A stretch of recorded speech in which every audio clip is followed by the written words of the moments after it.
موتور خواهی نمادگوتن یا گردی چیز مردم بیتی یک جا بیتن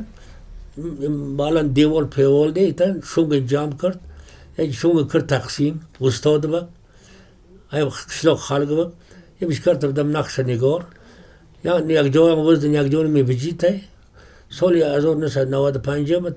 تیور کردن سالی 2005 می گفت ناسور خونه دیدن که آخر سیایی سر بیتی کو زیادتر در رفت آمد زیاد بیتی عجایبا زیادی این یادگاری تاریخی شایان در بخی یعنی کرد مسلط کی نزدیکی هم شوی مردم میدرن دم پالیو یعنی دیدن که هم زیادتر سیاش بودن درباره قلاش خواه پرسن درباره مزارش پرسن درباره چیز بود یعنی گوه سرخانات من این کتاب دیگر رو بنوشتی درباره این قولی این چیزی بکن مردم شد اساسا چه بودری اسپوت با جوگاش میسته تو کندوری ابخانن یا بیش چیز چه شتن خد کین چه کلولگاری ارخانن یا چه شونگ خد کین منی میسات شونگ کم جوگا بگفته باش گوارای کدا کن گفته باش شونگ نه کبون آش براکر چه شونگ کاپچ آش براکر چه شونگن خب و یه دیگر اجون چیز ارخانن منا لنگاری یا وز نزد کبون وش کبون چیزی اشتاقتر دانه وز خراق خوی دستی بیچه آوان یار اجون خد کین این چه چیز خد کین چه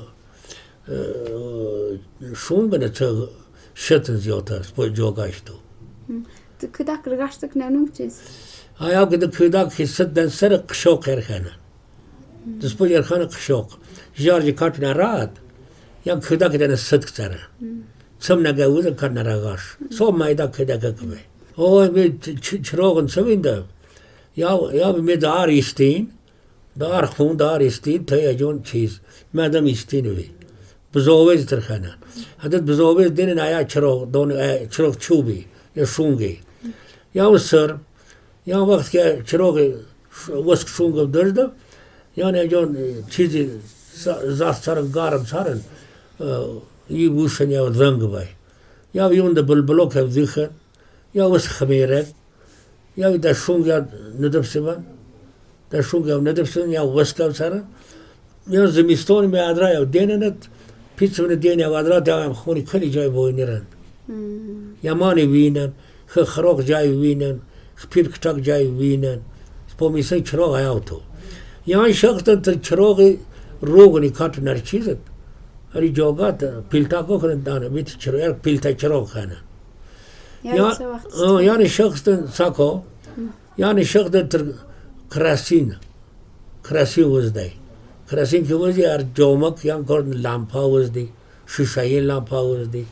یعنی کراسین دیگر نیون استفاده یوتید سال 74 1974 سپو برق گیس ایون تریاک پربتی نمادگوت نیاو گیس تریاک پربتی اصلا سال سقد برق چیزار ام خود گوخن ام وین